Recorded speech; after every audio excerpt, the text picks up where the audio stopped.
What's good, y'all? It's your gearhead, Mr. Logic. Please allow me to introduce my lovely co-host. Hi guys, it's your girl Nate. How are you? And we also have in the house. Hey guys, it's Kiki. What's up? And make sure if this is your first time, you hit that like and subscribe button. You already know what time it is, y'all. Today we're gonna give you guys a doozy. Please excuse my demeanor. I'm tired and Yeah, you're tired. Yeah. You see, I told you that was gonna be a very soft intro.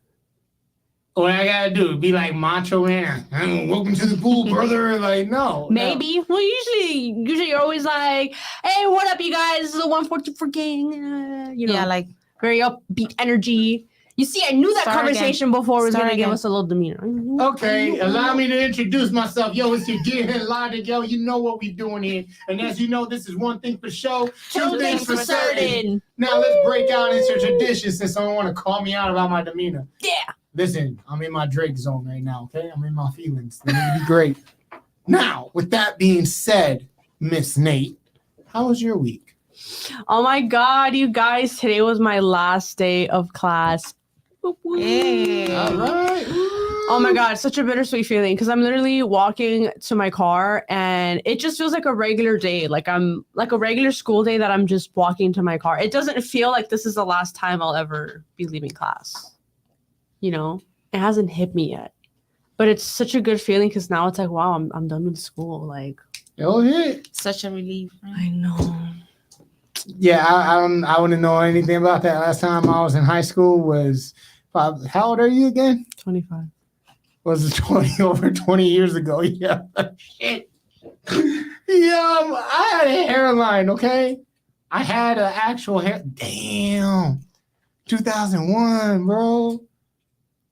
Wow. Ugh. I was 3 years old. What the fuck? That's Yo. It's been over 20 years, yeah? Really? Yeah.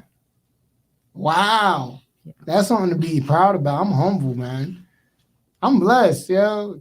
I mean, your music now sucks, but back then the music was awesome. And you could holler at a girl. Like, it was fun back then, but continue about your week. Sorry. Yeah, I mean, that was just pretty much the most exciting part of my week. I mean, you know me, I'm a 9-to-5 girly. I go to work, I go home, I eat, I sleep, I poop. And you repeat. I'm just who the fuck said ill? Listen, you gotta be careful. You know, or is that something you don't believe in? No, trust me, okay? I believe you. Listen, I had to take care of my partners before. Trust me. No, I know. But with that being said, it was always like a myth. Like, I always thought it was cute when you're dealing with a chick in the first time and you can see that, you know, she has to fart, but you hear her stomach just go right back up and you're like, ah! Oh my God. Listen, us guys understand that. You know why? Because some of us do the same shit too. Like, if I ain't been around a chick, that shit's going to It's embarrassing because sometimes you can give the guy the ick by just farting like in front of him if it's too early in the relationship. Not only that, I think it's more, here's the problem with farting though. Why is it when someone says they fart, our instinct is to smell for it? Like, I don't know about you, like if someone's like, yo, I farted. Like, why do I do that naturally? I have no idea. That's like some like animal type shit. Animal. It's like, I have to verify. Like, instead of just take your word on, I'm here like, you're curious. You want to know if their farts smell like. It ain't smelling like, listen. I had some tear fall off my face. There's been some strong. Ooh. Gotta fix their diet. If you want to call it that. Naturally, you guys have a real fucked up diet. I think women only eat like every 4 days. Dude, you want to know what our girl dinner is?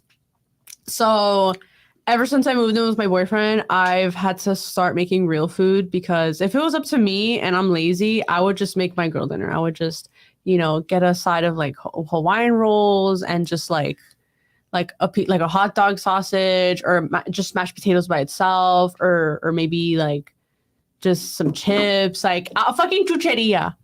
Like, you want to know what I did as a kid? When I was a kid and let's say, you know, my mom was working and my dad was sleeping and I was hungry, I would literally just eat bread because it filled me up. Eat bread, drink Sprite.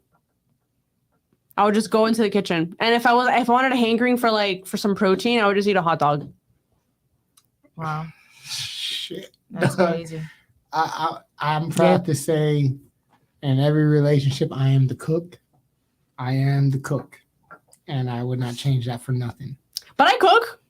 Nah, what you do, you stack Lunchables. But you like to cook? What do you cook? Enjoy it?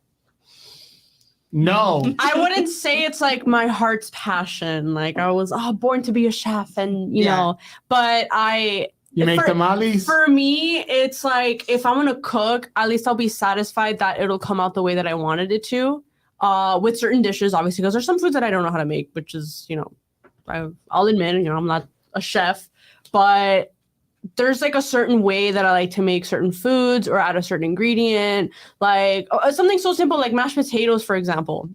When you say mashed potatoes, I hope you're not talking about instant mashed potatoes. You're talking about taking the potatoes, roasting it, putting it in the oven, breaking it down, boiling it, seasoning it. Yeah. Well, okay. So for both ways, let's do like the homemade mashed potatoes. Okay. I like to add milk. So a little bit of milk to mashed potatoes, but my boyfriend doesn't really like to add it. So last week that we tried to make some, he was like, "Milk? What do you mean?" Because even with instant mashed potatoes, he'll just add water. Because you can either add water or milk. That's what the box says. But I'm like, yeah, the milk makes it like fluffier. Personally, that's what I like to do. So when I cook or when I just do things in general, I just like things done a certain way because it's just satisfying. It's like, you know what? This is my way. Yeah. What I don't like doing the dishes, but I gotta do the dishes. Because who else is gonna do them? Decency, fight the urge to not talk shit. I'm not gonna do it. Wait, you gonna talk shit about me? No. Add milk to. Do you have a problem with me adding milk to mashed potatoes? Okay. But how was your week? Because I don't want. I want to know what you're thinking. Say it with your chest.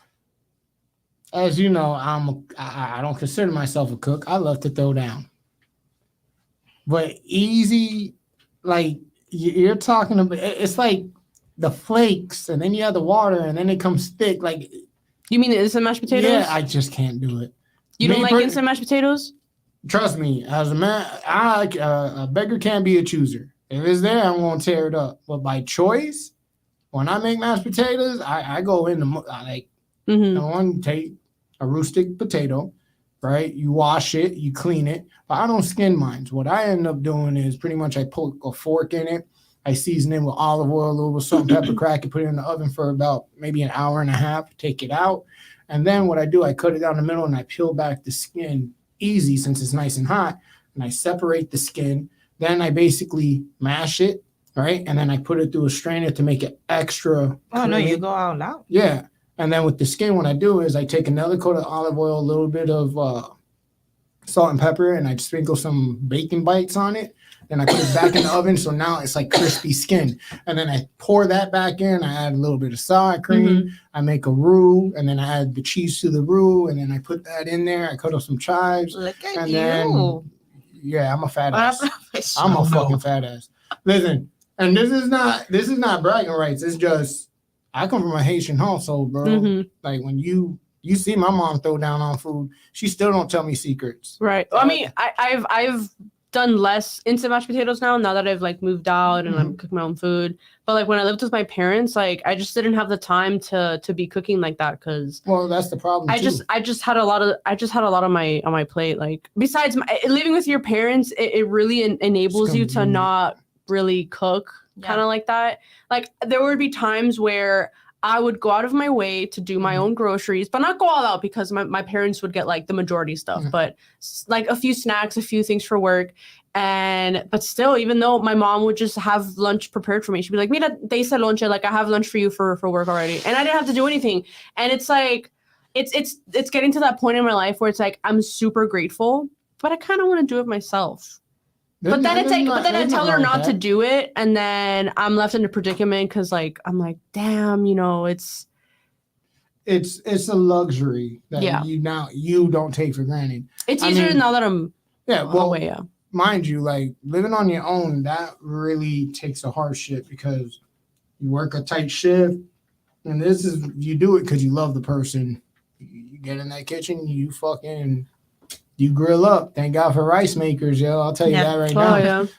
Listen, if you ain't got a crock pot, you fucking up. I'm sorry. Yeah, we could also cook. You could also make rice on the stove, like with the. Yeah, but a crock pot, you can make a freaking 4-pound brisket Oh with the yeah. quickness, Yeah. with the trimmings. But to continue our tradition, how was your week, Kiki? Oof. What can I say about my week? So you guys know that I had an accident on Sunday. Yep, you're in good spirits, Dude, good how did health. that go? It was pretty bad. It was So one of explain the- what happened. It was one of the craziest things that have ever happened to me. So basically, I was just going home, tranquilita, and all of a sudden I start looking, and I see this car like going right after me, and I'm like, dude, Like tailgating you? yeah. Oh my god. So every time I will make like a turn, okay, let me move, he'll go after me, Oh, and I was like, bro, this guy had it out for you. I don't know. Put that bitch in reverse, yo. Like, yo, hit that motherfucker. Like, you want to eat ass? Here we go. No, like I didn't know what to do, so I was like, let me hurry up a little bit, to like, bro, you know what he did? He basically like put the freaking foot in his gas, scratched my car, and stopped right in front of me. He wanted me to hit him, to Instigated. blame me, like crazy. So how did it go? Like when the police got there, like was your name first on the police report? No, Okay. Oh my god. no. Thank God. Thank God. Do you have a dash cam? Yeah. Oh wow. Okay. Nice. So, I need to get a dash cam. with that being said, I feel like this should be a PSA to women out there. If you are It is. driving, not even just for women, if you're driving, you got to understand we live in Miami. It's a scammer city. It is a scammer city. There are people who literally wake up saying, I'm going to get T-boned today because I need this money. Yeah. That is Really. not only that's the world we live in, but if you ever find yourself, understand your mindset needs to be, my car is my weapon, and this is how I'm going to keep myself alive. And this is something that's been told by other police officers, people in safety. Never get out the car. It doesn't matter. Because the moment you get out that car, you are exposed and you are vulnerable, especially if you're a woman. If you know that you've been hit and the person's acting in an erratical behavior or acting like they're throwing a tantrum and threatening you, you drive the fuck off. That is what the law permits you to do, and you call 911 because so many things can go wrong within road rage. I'm guilty of that.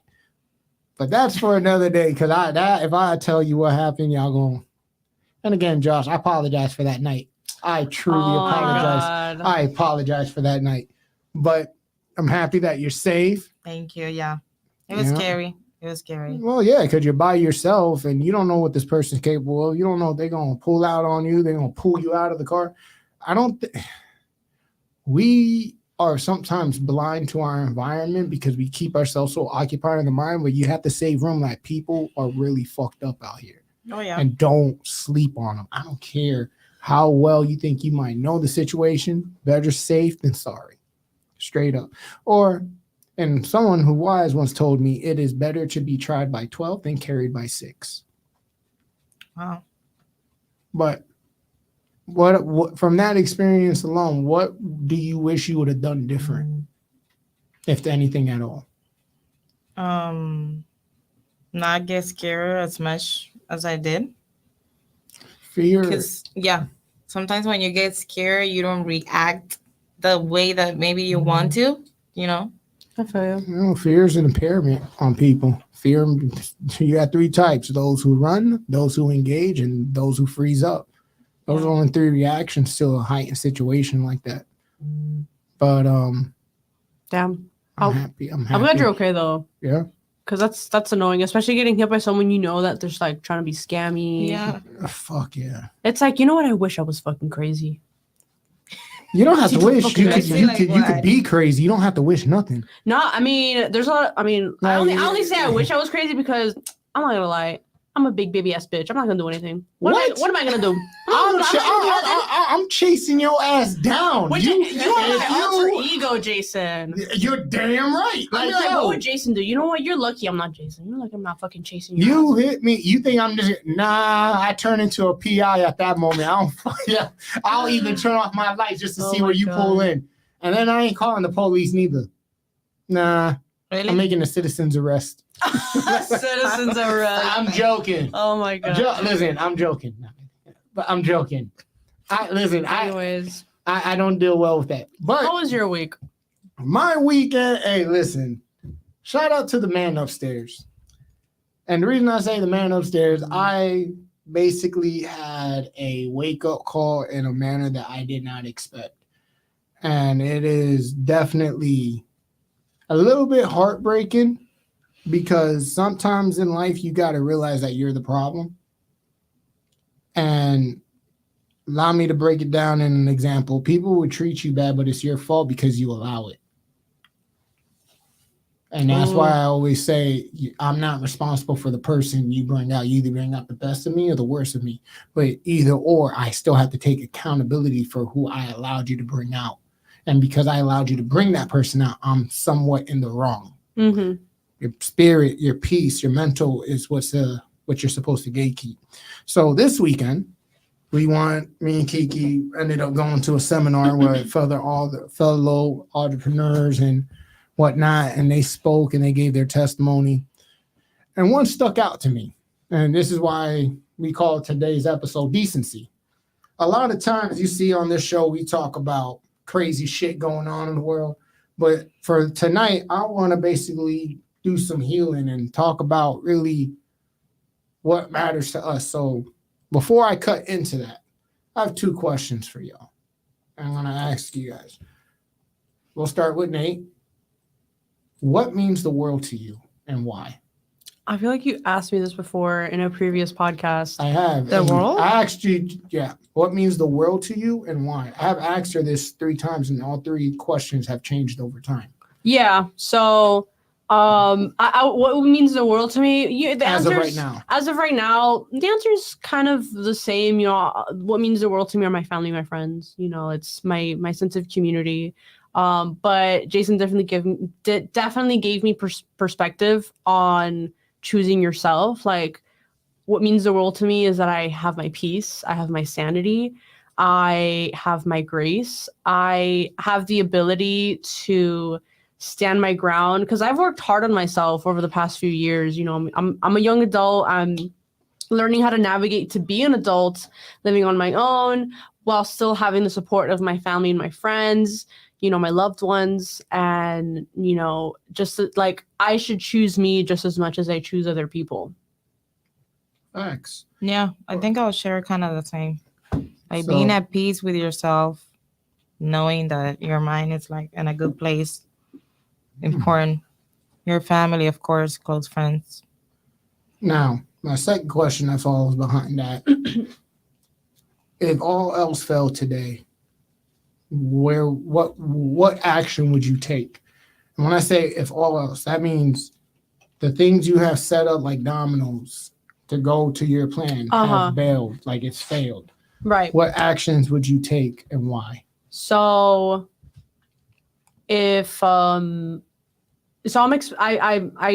recently got a promotion and I graduated college. I am meeting certain milestones this year. Big ups. Let's say I end up getting denied the promotion. Let's just say. And let's say I happen to not get my diploma in time. Like, let's say it's just back ordered. Let's say my bills are really tight. I can't afford to pay my bills. And let's say one of my family members is sick. That's just one thing on top of another, on top of another. I'm not going to lie. I'm going to be very overwhelmed, you know, disappointed in life. I'm a big believer in everything happens for a reason. You know, sometimes you have to suffer through pain to get through the other side. But growth that's is still pain. right. That still doesn't mean that I'm not gonna feel through the pain and be like jealous, like, oh, or envious, like, why is this happening to me? I always try to get through, like, feel my emotions, get through them, and then get over them. I'm not just gonna push it under a rug. So I'm gonna do everything I can to make sure that I deal with my emotions and find a solution. So if money's tight, I at least the promotion is within the company. So I can only hope that I'll still have the same position that I had and still have a job. If God forbid I lose that job too, at least I have the experience to find another job. I can file for unemployment. I can do Uber while I apply for the same job title for a different company. Work my way up. Wait for my diploma. Just be there for my family members who are sick. Like there's always like a solution, and if the solution is not a good one, then you have to grieve, like, of what was lost, like the job you once had. Okay. You know. What about you? I mean, I think that as long as we're alive, there's always a solution. Like sometimes we get ourselves into this like deep dark hole, like when things bad happens, and we're like, oh my God, this is the end of the world, blah blah. But you just gotta look like right next to you, and there's always gonna be someone going through worse. Okay. So 2 things I paid attention to, which I found profound. Hope. Hope is important. yeah, Hope is faith. Like the strength of a mustard seed. You got to make that jump. Hope to God you don't, land on your head. But the point is that you jump. So the reason why I talk about that, during this seminar I was at, you meet other people who are eager to make it, right? And it's a one-shot deal. There's a gentleman that I talked to, and he has told a story about the cow. oh yeah, I knew we are gonna mention it. And that shit hit me hard. And just to speed up the story and explain the cow is, there's a family in a poor neighborhood in the country, and they have this malnourished cow that produces enough milk for the family to survive and extra milk so they can sell butter and cheese, right? There's an apprentice where his master tells him, go to that house and tell me what you see. The apprentice tells him what he sees, the poor family with a cow barely getting by. The master tells the apprentice, go get the cow. So the apprentice is like, why am I going to take the cow? That's all they got. Fair enough. So apprentice does what the master says, grabs the cow, takes it to the master. Master goes to him. Now take the cow and throw it off the cliff. The apprentice is in shock because the apprentice is like, what do you mean? If I do this, these people, they're done. That's it. That is it. And pretty much the apprentice says, well, if my master says it, I do it. Throws the cow off, kills it. Decades go by, about 20 years go by. The apprentice has now become the master. Now understand this. It never left that apprentice's mind. He felt horrible even throughout the years. So when he goes back to that country 20 years later, he's like, my God, I got to see what happened with this family. Now, when he shows up to where their house is, it's a big compound. So in his mind, it's like, damn, man, like I fucked them up. They lost their property, everything. He knocks on the door, and the man who opens the door is a very well-distinguished gentleman. And he's like, what happened to the family here? The guy's like, what family? There's been no family here. He's like, what do you mean? 20 years ago, there was a family. He's like, yeah, my family. We've been here. We're the only ones that's been here. So he sees this big-ass compound. How does a poor family get this when you took their one resource, right? And the guy says, well, it happened with the form of bad luck. And cares to explain. He's like, yeah, we had this cow. Cow was taken from us. We lost everything because we depended on that cow. So when we lost the cow, it forced us to get together, put our minds together because our backs were against the wall. We didn't have no other choice but to work together and make it happen. And in that, they ended up coming up with a solid business plan and ended up being able to support themselves. Now, some might say the moral of the story. See, it's like a building. We could all be in the same building, but have different views. Mm-hmm. We all interpret that story different. I would like to share how I interpret that story. Now, most people will say, well, yeah, it's good because their backs were against the wall. And sometimes that's what it takes. You have to lose everything you work hard for to really know who you are. You got to put it in your mind, there is no plan B. There's only a plan A. There is no, I could do this. There's only one way. It's either that or life and death. And until you're in those situations, you really don't know what the fuck you're made out of. Until you're fighting for your life, whether it's physical or mentally, if not both, you are in a unpredictable mind state because it's either going to make you or break you. But there's also a side of the story that you have to look at. What is your cow? Or have my VP told me today, you could be the cow. Oof. Now, I might piss some people off saying this, but I don't give a fuck. I don't walk on eggshells. For the majority of my upbringing in my life, I was that cow because I was that person that no matter what, I got you. I enabled others. Even though I'm going through the goodness of my heart, I'm still enabling them because I'm basically creating a comfort zone where I don't allow them to reach their full potential. And in the same breath, I'm not reaching my same potential because I'm holding myself back. I learned that shit today with my boy Saga. Shout out to my VP. I appreciate that you have the courage to realize that, be self-aware and admit it, take accountability. Yeah. Well, here's the problem with taking accountability. It could backfire too. Because accountability could also be self-blame for shit you have no control of. Because it might be the right thing to do. But sometimes in life, shit just happens. Right. Whether you were going to be there or not. But for the things you are control, yes, take accountability. That's why I always tell you to be careful who you're nice to. There's a difference between, having manners and being kind and being nice to someone. Like, you could have, good manners, hold the door open for someone, say please and thank you. Just like, if you have nothing nice to say, don't say anything at all.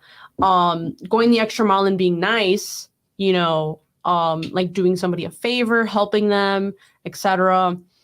That's like, even though you have good intentions, you have to realize, depending on the situation, like, does that person need help? Like, in terms of, or are you helping them or are you hurting them? Yeah. Exactly. Because you heard the term cuddle, right? Or coddle. Oh yeah. You coddling him. You're not, listen, if I can honestly say the pain I grew up with, all the fucking unfortunate shit, that is the biggest blessing in life. And the reason I can say that is because that's my perception. That's the one thing we control in this life is the perception that we perceive things. We control that. Nobody else. You listen, it could be fucking raining on you guys. Your plans can get canceled. But you also can have the mindset, hey, it is what it is, yo. What else can we do? Watch a movie inside. Exactly. But the majority of people will be like, that's it. It's over. Yeah. And another thing I learned is your words are fucking powerful. This is why I say about decency. It's not so much being decent with others, but when are you decent with yourself? You feed yourself. You command yourself. And we said it earlier. God knows your heart, but the devil knows your words.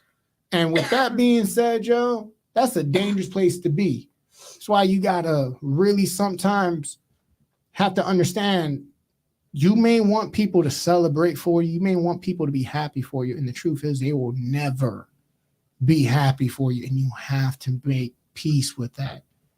You have to make peace with that. I think what helps is if you put yourself in their shoes. So if you think about your friends, your family, acquaintances, and they're having, they're accomplishing certain milestones. You're happy for them. You're like, okay, congratulations. That's a social norm to say congratulations, smile. Sometimes you are genuinely happy for them, but you just have a lot of shit going on in your life that the best that you can do is just send a congratulations text and that's it. And then go about your day. Well, or sometimes depending on the person, maybe you don't care because you're like, oh, maybe you don't care about that person that much. But at the end of the day, it's putting yourself in their shoes. I felt this way before? Because if you if you're the one achieving a certain milestone and you're thinking, damn, I don't think people are happy for me, this and that. Okay, put yourself in their shoes. Like, have you been in their position before? And it makes it easier for you to understand. That's true. So that's why when I achieve certain milestones, I don't expect anything from anyone. Keyword expect. Exactly. That's the downfall for a lot of shit I have learned. Expectations Right. only lead to disappointment. Yep. Mhm. And again, as we talk on this topic, you know what I'm saying? When thing is like, I remember when I said on the other podcast I was on, you're somebody's worst. But ultimately, you create your freedom or your prison. That's just one way about it. Because, like I said before, if you never receive love off a spoon, you learn to lick it off a knife.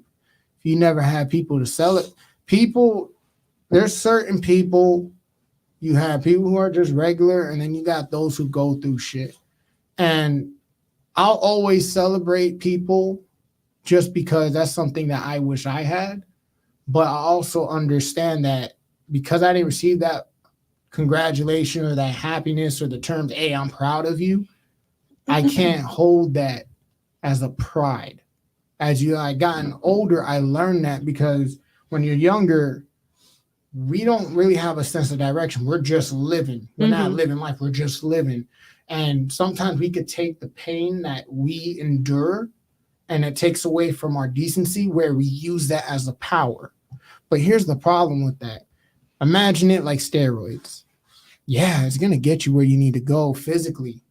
But long term, it is going to destroy you guys from the inside. Yeah. That's why decency is so fucking important. But the first step is self-love. But how do you know you're loving yourself versus punishing yourself? You get what I'm saying? Like, what do you think punishing? What's the difference between punishing yourself and loving yourself, in your opinion? Punishing yourself and loving yourself? Yeah, because they go hand in hand. Some might say your discipline is a form of love. You disciplining yourself. But sometimes you disciplining yourself might rob you. Too much? Or like... Yeah, like what's the line? Where does the line draw in the sand on that to you? I feel like when I'm punishing myself, it's like when I do something wrong or something like that, like I feel so bad. And then I keep thinking on it, like, oh, like it's my fault. Sometimes, even though it was the other person's fault, I'm like always thinking, no, but I did this, I did that. I feel like thinking. Yeah. You're trying to be accountable to something that had nothing to do with you. Exactly. What about you? Oh man. Well, it's like you said, you have to know where the line is. You can't, there's always going to be a balance. You have to find balance between punishing yourself and rewarding yourself for achieving certain accomplishments. So if you know you did something wrong and you decide to, rob yourself of a self-care day, or you decide to stay in, you're thinking to yourself and you're putting yourself down, damn, I can't believe that. I understand that words hurt and you want to find justice for the thing that you did wrong. But the only way to do that is to first acknowledge what it is that you did wrong. And then how can you find a solution for that? I think the first step is finding forgiveness within yourself. You have to forgive yourself that you're only human and you're going to make mistakes. So once you understand why you did what you did and you forgive yourself, you can move past that and find a way to not do it again. Learn from it. Yeah. Okay. I agree. I feel that. Another thing that I noticed in the seminar where I talked to the gentleman himself, this was the last guy that went up, Galvin. Yeah. And for some reason we locked eyes. And as I'm chilling with Bert, he's like, yo, that man wants to talk to you. And I just didn't understand why. And then when he was walking to approach me, I was like, oh shit. Like, I'm not even I'm just recording at this point. Mm-hmm. A lady side swipes and pulls him and talks to him. So I said, fuck it. No what ifs in life. I need to see what that energy connection was about. And he dropped some jewels on me, let me tell you. Now, this man wasn't trying to sell anything. But one thing that a couple things he said that stuck with me, which I would like to share with y'all, is I asked him what snapped. See, because one of his theories was you have to be crazy to be successful. Yeah. Most of us have a herd mentality. Right. The most successful people are labeled as crazy. And I hate to fucking mention this man's name, but the greatest example is Kanye. How many people called him crazy? Everybody. You like Bad Bunny. I don't like Bad Bunny, but how many of his people do you think were saying, yo, you're crazy to do this type of video? Facts. When you get labeled as crazy, it doesn't mean necessarily that you are crazy. It just means you choose to go against the grain. It's your perception, how you perceive what crazy is. Right. Because crazy to me is being butt naked, banging pots and pans. That's fucking crazy. But doing something out of the norm. But when we live in a society with a herd mentality, I'm an entrepreneur. Like, I got a skill set. I could pretty much damn near do anything. I've never told myself I can't do something. I've never settled. And that can leave an obsession. But within the process of all that, your emotions are always off the Richter scale. Because when you're passionate about something, but the ones that you love and support don't even acknowledge that passion, you could feel alone in a room full of friends, just like you could feel alone in a room full of your family. And that's not shots towards them. That's an acknowledgement to what you're doing with your life. I cannot save others when I can't save myself. And that's how you find yourself misconstrued. So as I'm talking to the gentleman, I asked him what clicked. And he told me straight up, he's like, there's more to it because I wanted to.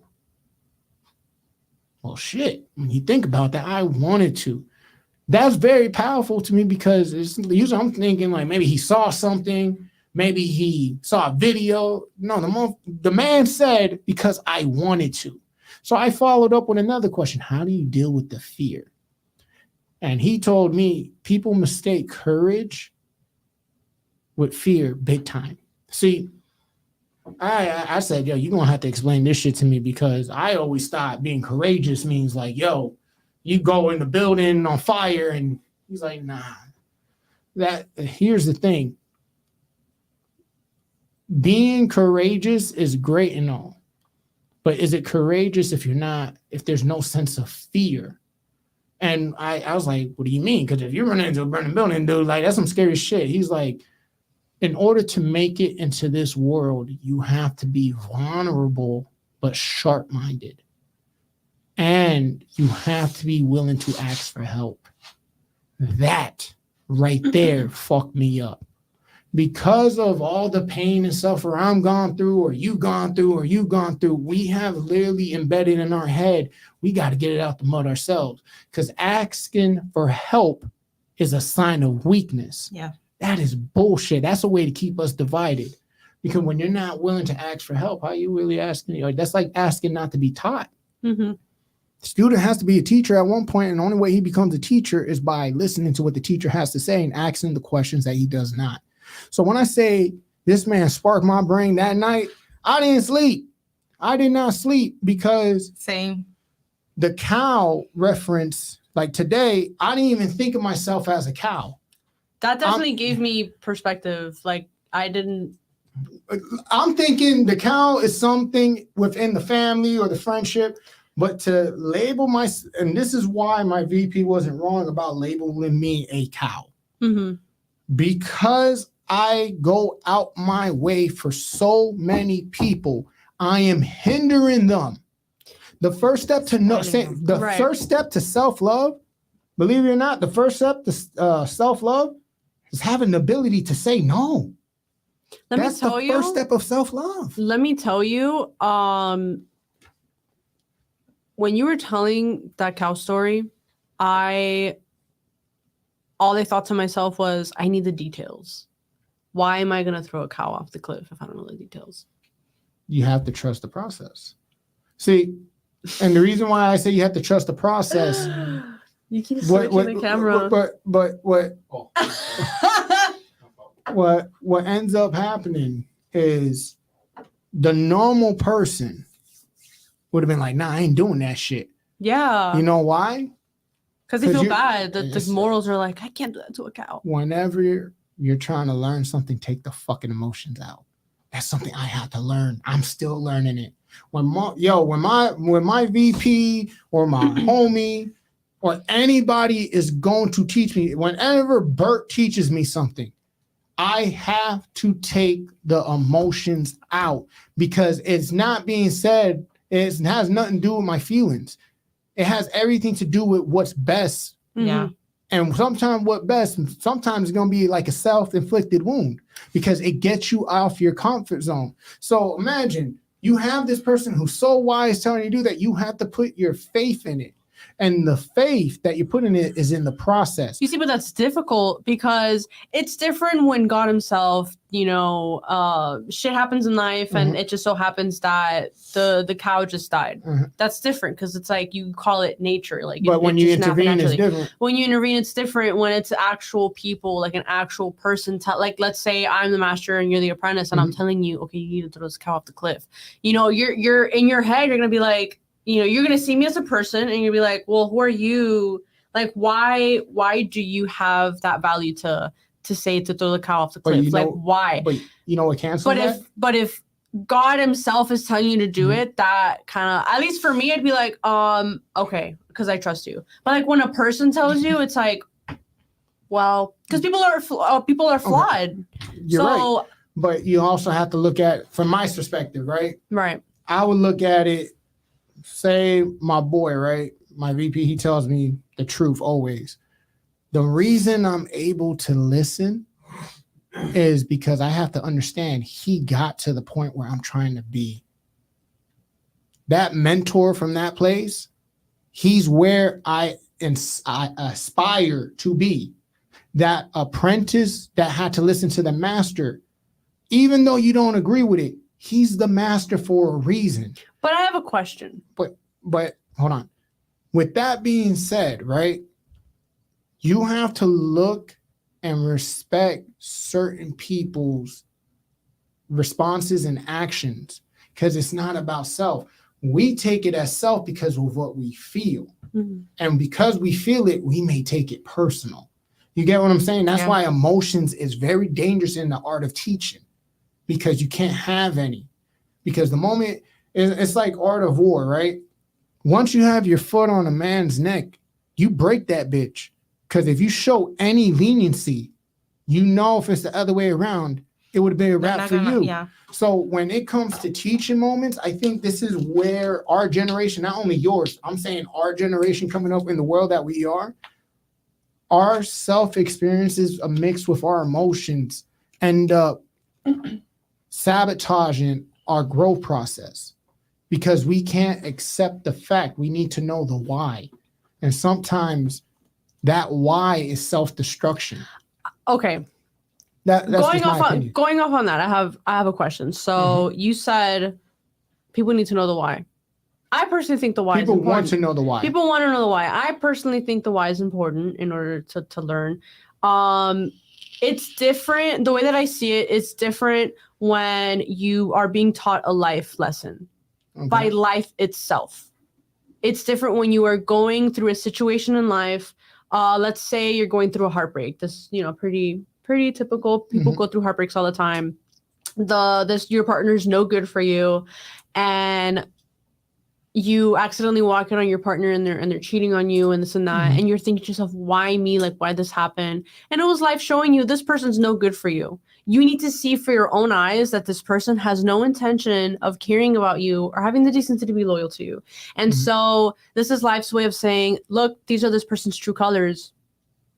You don't deserve this person. And then you yourself have to act on it like, okay, I'm breaking up with you. I deserve better, etc. If a person intervenes and tells them like, oh, break up with this person. But why? Even if you tell them, oh, maybe like they're cheating, like, oh, I don't understand this and that. Like, I understand, the master's a master for a reason, but, teachers and professors are important. They teach you what they know, but it's just as important to have hands-on experience just as much as having the knowledge itself. Can I give you an example? because I hear what you're saying. Right. Because there have been numerous times, like, imagine trying to teach a kid and you tell them, you know, you give them a wise lesson and it goes in through one year and it goes out through the other. And they're like, it's a why? They're human always like flaw. questions. And then when they finally go through the experience that life is giving them, they're like, oh, I understand now. So, like, I hear what you're saying. And yeah, I see and I understand that the master's saying this for a reason because he went through the experience. But you can't expect to tell the person you're teaching the same exact experience and have them like click, because as human beings, yeah, we're flawed. We're going to ask why. We need to go through the emotions and go through the life experience to understand why, because words have no meaning unless it's attached to the feeling of it making sense. Like, why should I break up with him? Because I saw him cheating on me, or, you know, why should I leave this job? Oh, because this job is probably toxic for you, you know, and you deserve to have a better career. Like, you know, it's you have to go through the life lessons that life is giving you, and that's through feeling. That's what I think personally. I'm gonna try to break it down for you guys to understand, right? God forbid we're in a mall and there's a shooting, right? Are you going to question what a cop tells you to do? No. Okay. Why? This is life or death. Okay. Everything is life and death when you think about it. Because, again, you could lose people through death. You could lose people through life who can't get their mind right. So, to counter back to what you're saying, what I have learned, and why I will see myself listening to people, whether I have the why or not, is because I'm not equal to them. When you think you're equal to somebody, you feel you're owed an explanation. But the truth of the matter is, this guy being the master, I'm not equal to him. That's why I'm an apprentice. I'm under him. And mind you, I'm not saying you're wrong, but if we're going to use the example as in cheating, right? Versus watching somebody cheat on you versus someone telling you, yo, this guy is no good for you. The why is where you have to put your faith into the process. This is why they say choose the people around you carefully, because the intent, I could literally say there are less than a hand count of people in my life that I could put my hands in their life and I would not question anything, because I understand the only thing that makes us equal, they breathe the same, they bleed the same as me, but their experience surpasses mine. And because it surpasses mine, I have to humble myself. And humbling myself is making myself vulnerable in hopes to be taught something that I'm unaware of. You're right. I think I should be a little more clear, because, you know, there's a difference between receiving advice and following the advice, and, like, you know, having someone telling you what to do. It's free will. I think personally, if it's like more of a life and death type of situations, You'd be more inclined to listen. I'd be more inclined to listen. You know, I mean, obviously there are people in certain career positions in life that they have more experience. There are professionals, you know, like I'm gonna listen. You know, I'm not dumb. Okay, but when it's like, or people giving you advice, if you're open to it, you're gonna be like, okay, you know, I've received advice in life. Everything I learned from my mistakes. And after making certain mistakes, and they're just like dumb mistakes, not like big mistakes, I've learned, oh my God, I'm tired of making mistakes. So I started listening to people's advices. And after listening to the advice, I'm like, you know what? Okay, I'm going to try this. And it worked. And I'm like, okay, great. Like, I can finally be a young adult that has learned from my past mistakes and can take on advice and just move through life like the way, you know.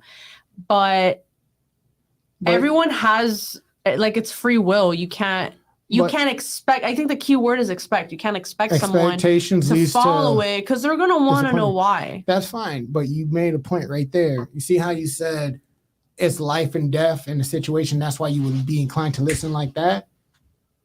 It's life and death every day for you, just based on your choices. You have to form your mind like that. Because when you form your mind like that, you ain't going to let nobody just take up your time.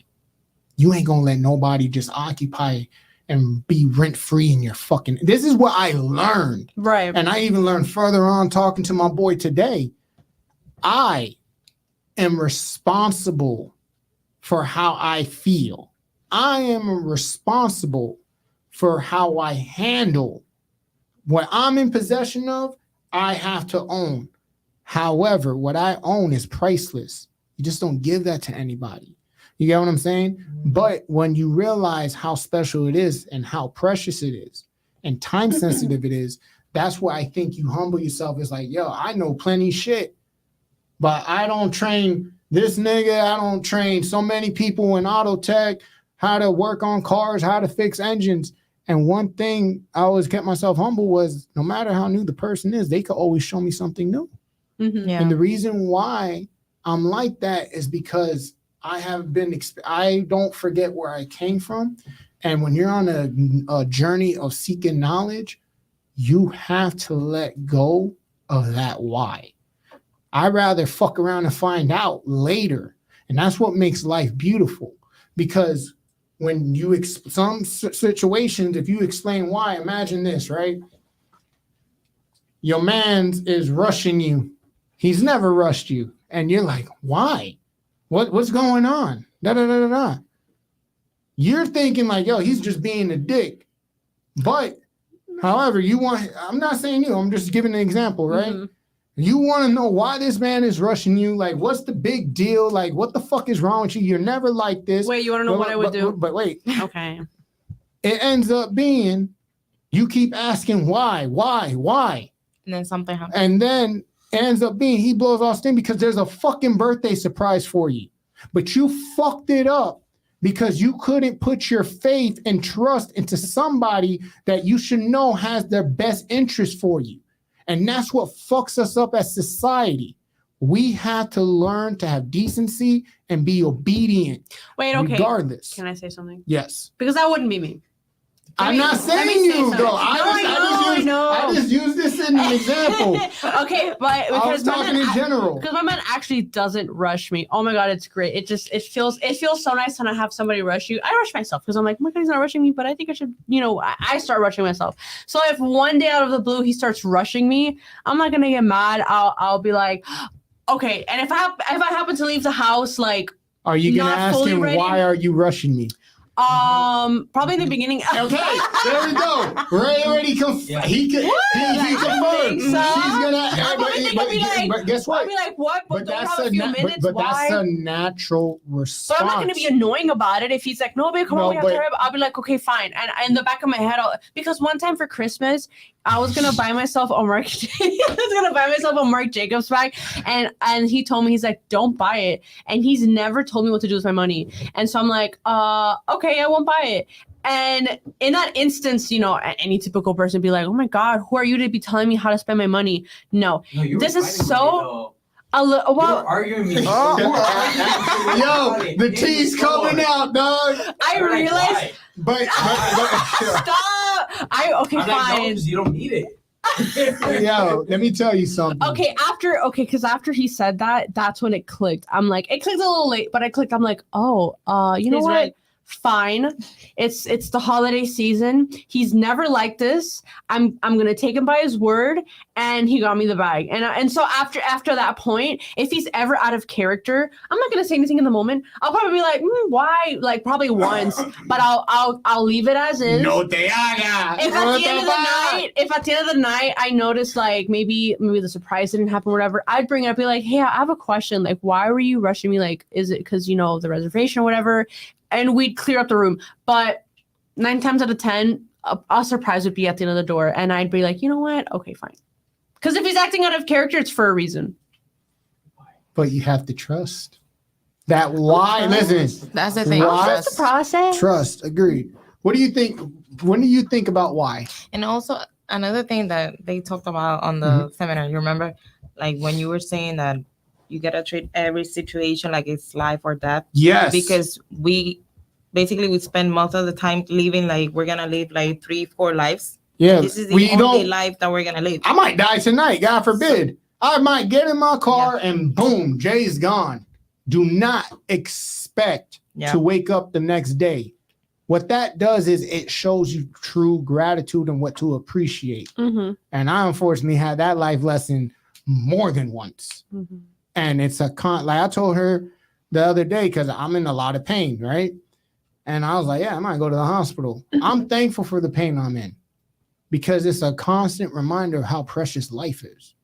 When it's in our nature to be selfish. It is very much in our nature to be selfish. But that pain I feel when I wake up and I'm tight and I'm like, and you hear my bones crack, it's like, damn, yo, nigga, I'm not in a wheelchair. Yeah. I got pain. Have something to be thankful for. Because the truth is, without this pain, and I'm saying this as a man, I don't really feel I would understand how valuable my life is. And how blessed you are. And how blessed I am because it shows who was there for me and who wasn't. And that right there was a shock to my heart because it exposed something I didn't want to see but knew the whole time. That's what it does for me. That's why I'm thankful for where, even though it hurts, I have no other choice. Mm. I have no other choice. But that why, it can be warranted, but it's also a double sword knife. Because it's like, how well do you trust it? You get what I'm saying? Like, yo, my mom will tell me this needs to be done. When I ask why, it's like, yeah, it's pop out. As a kid, why? Because I'm challenging her authority. And then when I get beat, most important lesson, I do this because I love you. I say, that's the biggest crock of shit. You don't beat me butt naked and you do this because you love me. Let's talk about it now. I'm 37. I ain't out here doing dumb shit. My mother would not waste that energy if she didn't see something great for me. Tough love is the truest form of love. It is the truest form of love. But with that being said, guys, final thoughts on it. Kiki, you can go first. On what? On the why? On the topic, yeah. On the topic? Yo, like, I kind of like agree with you and I agree with her as well. I feel like it depends on the type of situation. Like on the cheating thing, I'll be more like, okay, like you're telling me he's cheating. Okay, I need to. But you like, haven't seen any details. You're like, you can't exactly believe it. like You don't want to believe it. Yeah, because you're like, yo, you hating, bro. You just mad because I got my boo thing. like I need proof, or like you're gonna be wondering a lot of stuff. But on the case of the apprentice and the master, I think I would have done it without asking. Yeah, because you acknowledge the position of power. Yep. So, guys, we're going to get into our next, as you know, we got Am I the Asshole? Yes. So, the last topic of the day, and make sure if it's your first time, you hit that like and subscribe button. And just to give you guys a head up, I have made the choice. I'm going to bring you on to my journey of healing, meaning I'm going to be documenting me taking my pills for pain and show you my experiences of what I go through in hopes it might bring clarity for others who are going through the same shit. Oh, yeah. This is definitely going to be weird. Also, side note, every time Jason goes to Kiki and says, Kiki, how do you feel about this? And, you know, I can't help but think in my head, Kiki, do you love me? Oh, stop. Every time you see me bob my head, that's what I'm singing. Really? Yeah. I can't help him. They not like us. They not like us. A minor. Hey, Oh my hey. God. Listen. He ain't like this. Listen. There's my culture, and then there's Drake's culture. He ain't like us. Sorry.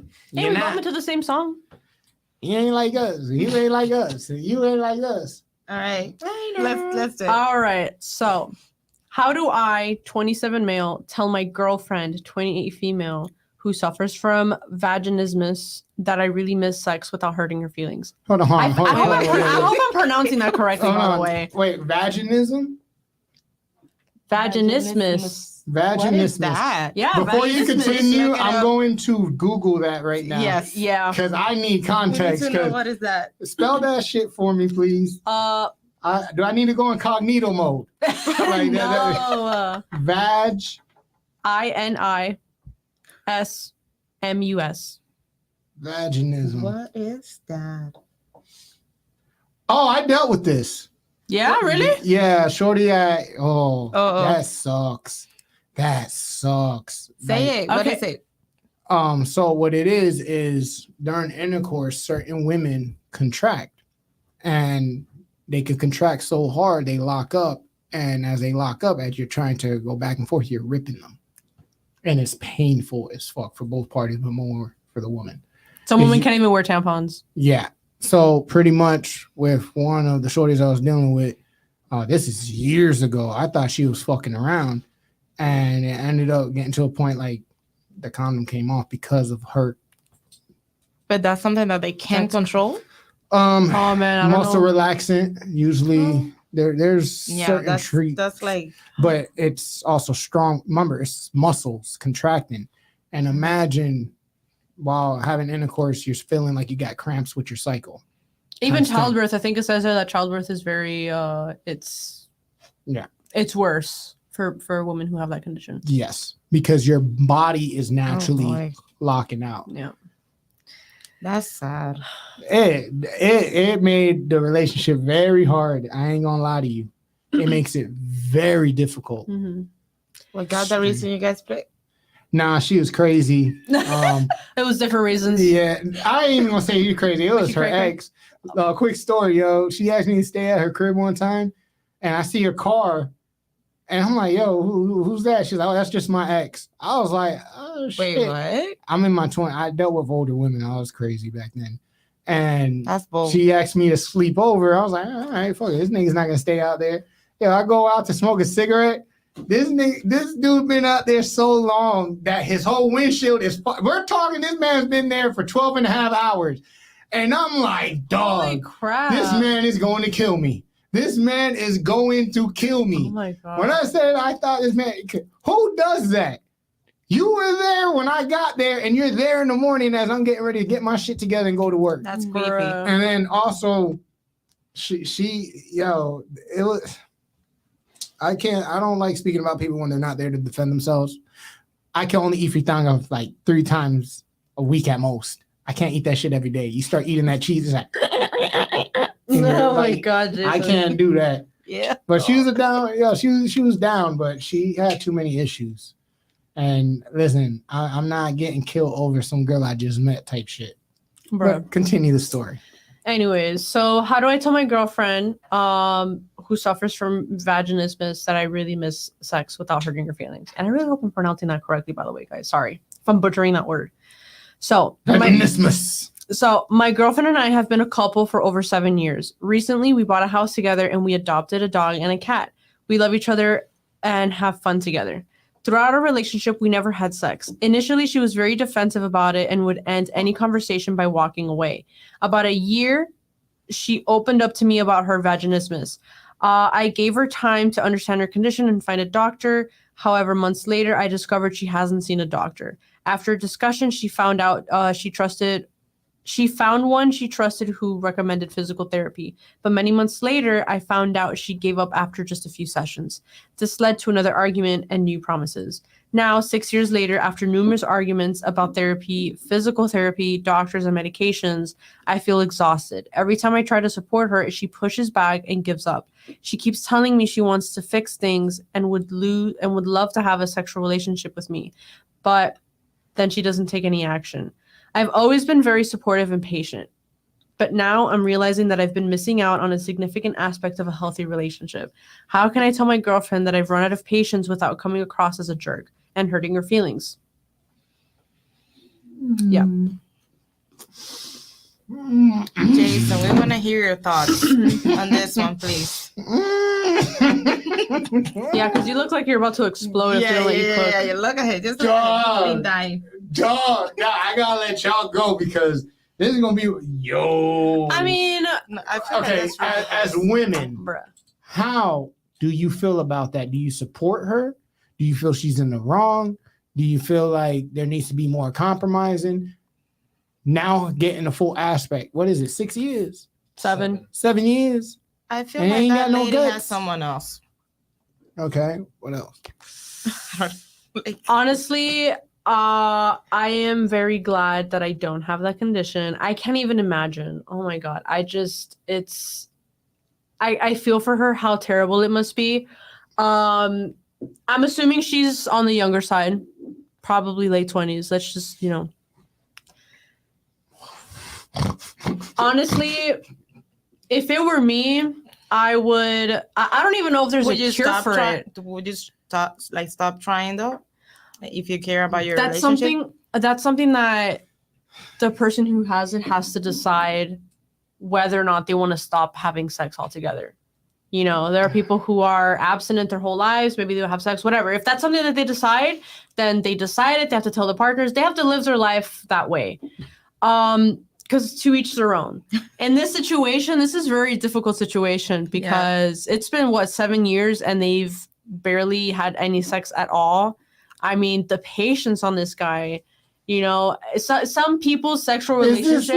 Is this love that I'm feeling? Lewis is just freaking out. He's just like, can't believe it. Some people's sexual relationship isn't as intense as others. Some people can go a while without having sex. Maybe that's just not how the libido is, probably not high. Shit, you gonna have Pamela and Manuela. I think the important question is there a cure for this, or is there a way to maintain it? Because then if there's are ways to maintain it, then the real question is why hasn't she sought out those ways? That's my question. Because it's okay. Some of it is Kegel training. A what? Kegel.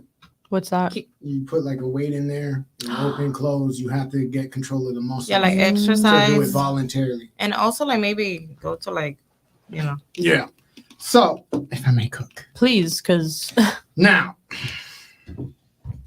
let's read this again. This disorder.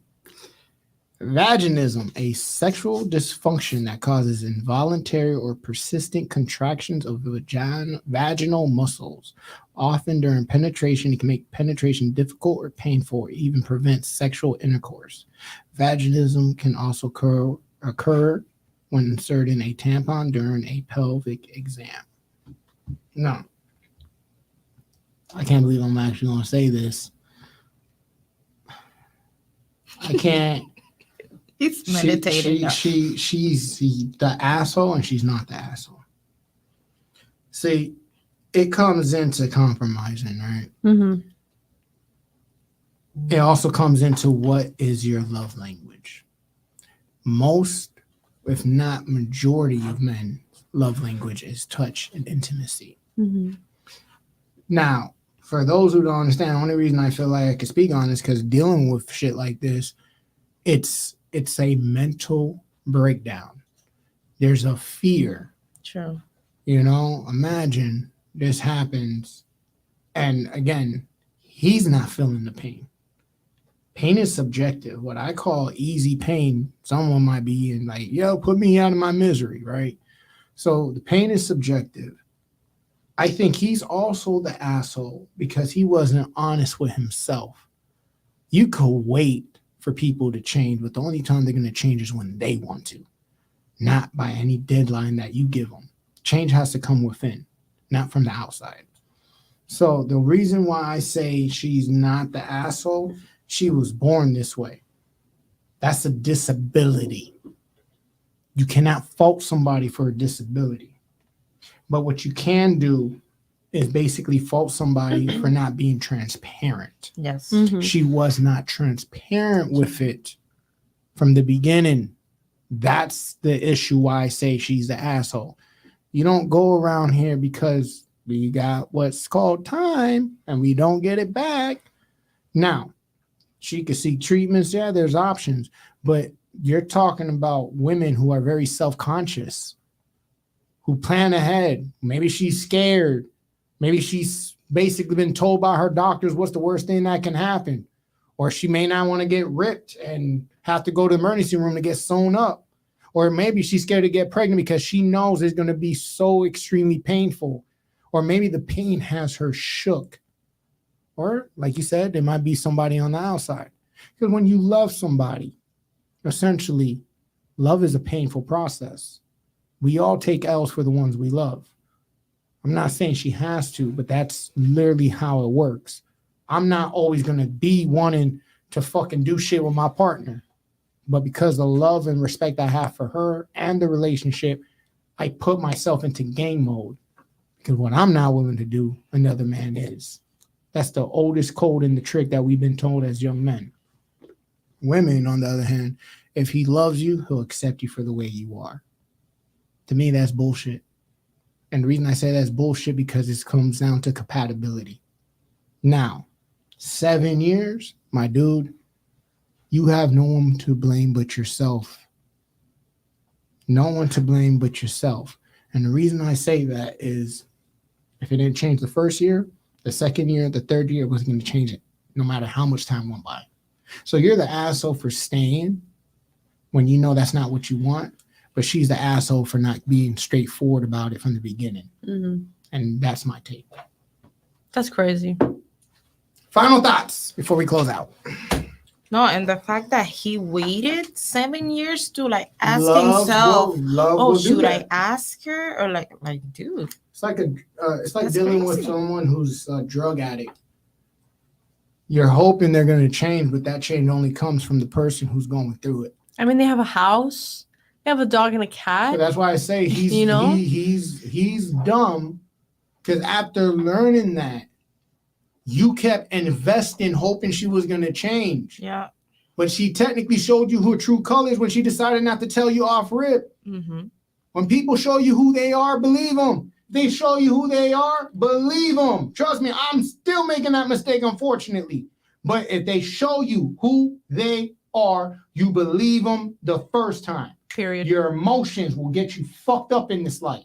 Because when they show you who they are and your emotions are involved, you overlook the fact. You compensate the love you have for them for your own happiness, and that's only your fault, no one else's. Yeah, guys, you gotta believe them. Real talk. So final thoughts. Bars, Jason, bars. Okay. Fair enough. So, as you guys know, tell them the news. we are basically going to be switching it up. Mm-hmm. You know what I'm saying? We're going to be trying to put out more content as the weeks go. It'll still be live chat. However, It's basically just a change of schedule as everything is basically working out. We appreciate you guys keeping in touch with us, keeping it 100. Without y'all, I'll be losing the rest of my hair. That's the honest truth. It is with a heavy heart that this will be the last, real live. Not the last one. We're still going live, but not as frequently. We'll basically be going in and knocking shit out for you, getting more interviews in, just because of time scheduling and fitting in people. But the group chat will be live, and I will be on there to talk and chat with you guys. We'll be in the chats. We'll be there, lurkering. It is what it is. So again, if this is your first time, make sure you hit that like and subscribe button. And Nate, tell them where they can find you. Well, you can find me on my Instagram. It's Natalie, 2 I's, 2 E's, _01. You know, we're going to be going live. Not going live. We're going to be, our recordings going to be Wednesdays? It's still live. It's just not as. On Wednesdays? Yeah. Okay. So tune in Wednesdays. That's going to be our future dates. Well, it'll be 2 days because we're going to put up more content. So we're going to be doing Wednesdays and possibly Monday. I mean, if we have the content, then just, follow us on the Instagram, you guys. We'll keep you updated there. Kiki, where can they find you? You guys can find me on Instagram as well. Clayda _MTNEZ. And it's your gearhead, Logic. And you can find me at Logic142 on Instagram. And I start my journey with you guys on Friday to let you guys in and see the road to recovery. And with that being said, we appreciate you guys. Real talk, real love. And as you know, this is one thing for sure, two things for certain. Holla. We love you guys. Bye, guys. Thank you. Have a great night.